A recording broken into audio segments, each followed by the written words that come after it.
My friend and I are at this restaurant waiting on our food when my mom comes in to pick up a to-go order. Immediately, my friend is like, "Oh my God, girl, y'all look like twins." She goes on and on about how she can't tell us apart.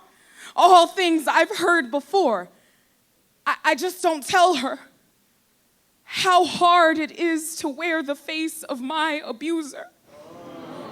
My mom goes on to tell my friend how she can unlock my phone using facial recognition, but fails to mention all the time she told me she wanted to delete me from existence. She calls me her biggest mistake and her pride and joy. My mom starts showering my friend with compliments, which is so like her. She's quick to hype me up, then tear me down in the next minute. I hate that I started performing because the only way I knew how to get her attention growing up was a song and dance. I am mama's trophy child, ignored on the shelf, expected to shine on command, only dusted off to impress her friends. The waiter comes out with our order, makes a clumsy joke about how he must have had too much to drink because he's seeing double. I force out a laugh, uphold the optical illusion like I always do, wear the smile she gave me for pictures and events in order to save her face sometimes. I hear her voice when I speak and swallow it like acid reflux. I am my mother's shadow, trying to cut myself from her, even though it hurts, because she can't even acknowledge the chapters in which she played the villain. In her version, she is always the victim, never to blame because she did the best she could.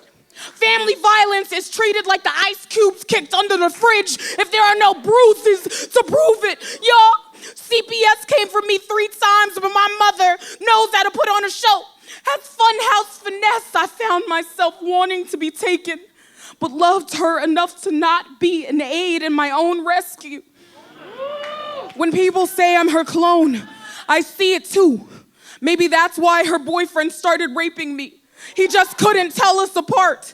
But that doesn't explain why she didn't believe me. When I wrote a poem about it, she said I made her sound like a monster. Told me to keep my own trauma out of my mouth so she could keep up appearances.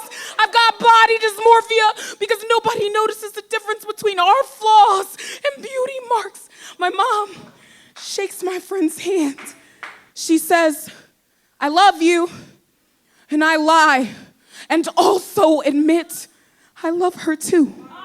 When she leaves, my friend goes on and on about how great my mom is, and I swallow our complicated history, wash it down with my sweet tea. When she says again, "Y'all just look so much alike," I agree. I don't tell her that really I look like everything I am trying not to become.